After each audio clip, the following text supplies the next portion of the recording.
Hello and welcome to this second presentation related to our lecture series on virtual engineering.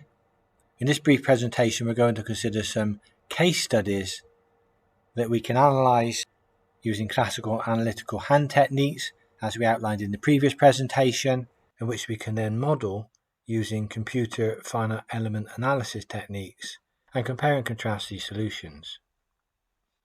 It is strongly encouraged you've seen the previous presentation related to various problems that we analysed using handwritten analytical techniques, as that underpinning knowledge is required to initially solve the case studies presented here, for which you can then undertake the finite element analysis.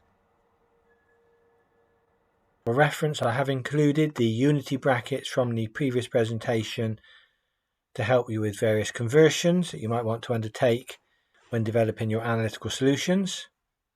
This is the first slide and the second slide of unity brackets. We reviewed the use of unity brackets in a separate presentation. Here's a brief presentation overview. Case study 1, where we model a shaft supported by bearings, commences approximately 2 minutes into the presentation.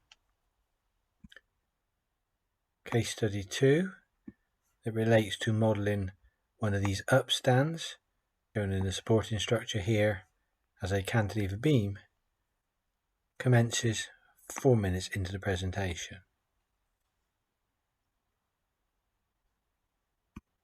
So let's consider case study 1. This relates to a shaft subject to bending. So a shaft in pulley arrangement, shown in the sketch below, where the shaft has a maximum load designated as T1 plus T2. The T1 and T2 relate to the tension in the pulley belt, and that applied tension is 1.75 kilonewtons. Notice that the pulley is located centrally between points A and C. So it's point A and point C. So dimensions A and B are equal. These dimensions shown here. So that means point B, where the pulley is located, is actually the midspan of the shaft. The length of the shaft between the bearings at locations A and C is 0.8 meters. And the shaft is a solid circular section having diameter 3 centimeters. The shaft is made from stainless steel. We're asked to calculate the maximum bending stress in the shaft that will occur at the midspan of the shaft, and the factor of safety if the yield strength of the stainless steel used is 215 meganewtons per meter squared. We will also determine the maximum deflection at the shaft's midspan, central deflection in other words. We'll need to refer to information in our previous presentation to determine appropriate material properties. I'll show you that table on the following slides. So there's the overview of case study 1. Let's now consider how we're going to idealise this shaft so it can then be analysed using hand calculations as we used in the previous presentation, and then we can model it using finite element analysis. For your reference, here's table 4 referred to in the case study, so you can extract appropriate mechanical properties from the table as you deem necessary for the calculations. Case study 2 relates to a cantilever beam with two-dimensional loading. So the supporting structure, shown below, has to withstand a load P, shown here, at its midspan of 15 megagrams. Just be careful with the unit stated there. And also a simultaneously applied side force, also termed a lateral force, labelled F, shown here, of 4 kilonewtons. So the structure essentially consists of two vertical square hollow sections, shown here and here, which are firmly bolted to the ground and they're tied together at the top by these two rolled steel angles shown here and here. The rolled steel angles can be assumed welded to the top of the vertical hollow section stanchions here. Case study 2 continued.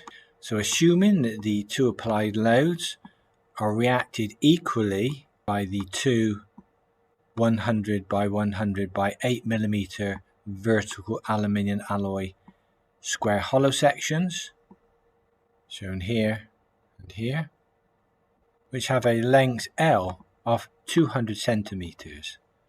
This length or height here of the square hollow sections.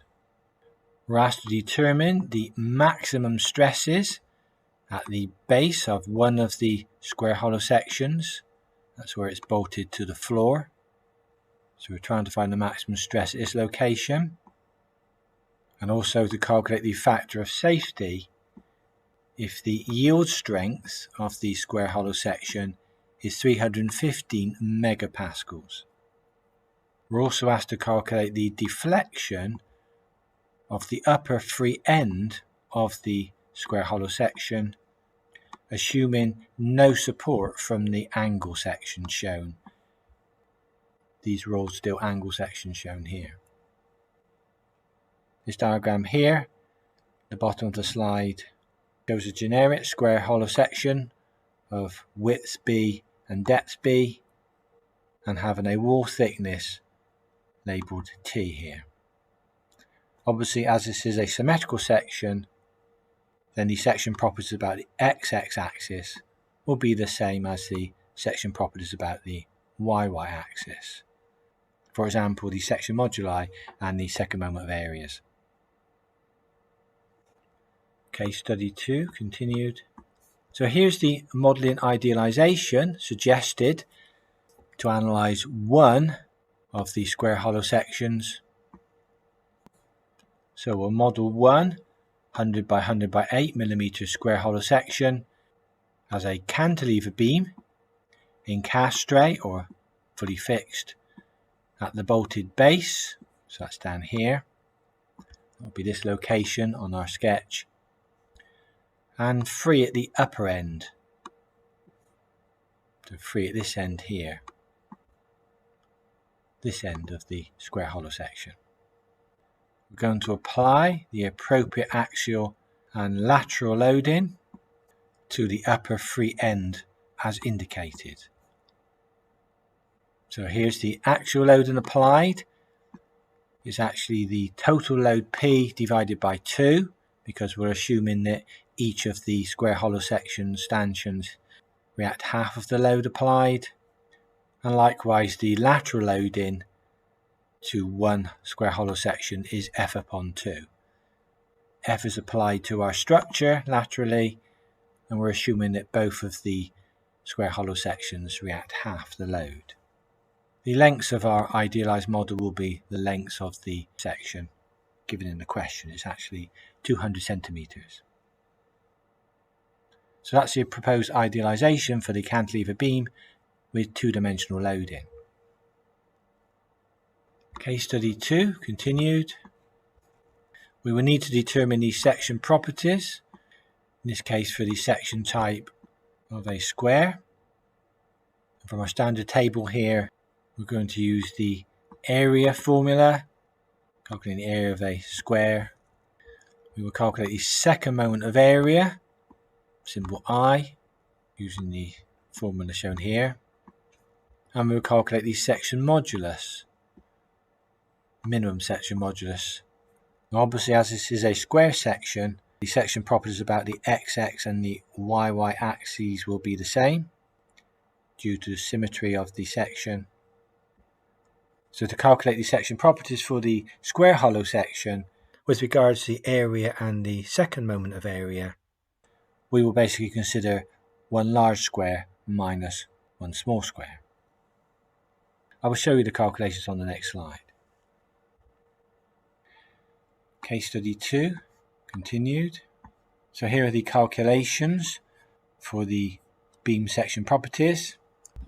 It should be noted that such section properties are usually stated in standard tables for square hollow section, but I'm not using those tables here, so I'm going to calculate the approximate section properties using our standard formulae in our table. So the standard formula is for a rectangular cross section in our table. Of course, we're actually considering the square hollow section shown here of dimension b by b. In our case, that's 100 millimeters by 100 millimeters, and having a wall thickness t of 8 millimeters. So we need to calculate first of all this internal dimension. I've labelled it here as lowercase b, and I've calculated this, what I've termed internal width, lowercase b. It's the outside dimension, capital B, minus twice the wall thickness. So the internal width, lowercase b, is 84 millimeters in this particular case. We can now calculate the beam section properties using the above table and the standard formula stated. So calculating the area, that's essentially the area of a square of dimension capital B minus the area of a square dimension lowercase b. So inserting the values, the cross-sectional area is 2,944 millimeters squared. That calculation basically uses this equation from our table. Now calculating the second moment of area, I, I'm actually going to use this equation. So basically I'm going to calculate the second moment of area about the x, or across the y-axis, they're the same for a square section. And again, that's going to be based on the large square segment of area minus the small square segment of area. Again, inserting the values and calculating the segment of area is 4.184 times 10 to the 6 millimeters to the 4. Finally, to work out the minimum section modulus, which we need for our calculations, that'd be where the maximum bending stress occurs. That's simply the second moment of area for our square hollow section divided by the maximum y dimension. In our case, that will be half of the depth. So here's our I value, and then half of the depth. The depth b is 100 millimeters, so half of the 100. That'd be 50 millimeters for the y max. That evaluates our section modulus. So that calculation was essentially solved using this equation here to determine the minimum section modulus. So now we have all the section properties we need to undertake the calculation. We'll let you undertake the hand calculations now. It's based on the various techniques we outlined in the previous presentation. Here are the answers for your reference. The maximum stress, which includes the direct stress and the bending stress, is negative 73 newtons per millimeter squared. The factor of safety is 4.3, and the maximum deflection, or the maximum displacement, of the free end of our square hollow section is 90 millimeters. And that's considered to be unacceptable based on the allowable free end deflection assumed to be the span length L divided by 200. I would now encourage you to undertake the hand calculations using our classical analytical techniques, and then try and model one square hollow section on a finite element analysis and compare the results for the two different solutions. Here's the bibliography used to help generate these presentations. I hope they've been of use to you, and indeed I hope the last few case studies will help you engage further with use of finite element analysis and so engagement with virtual engineering. Thank you for viewing.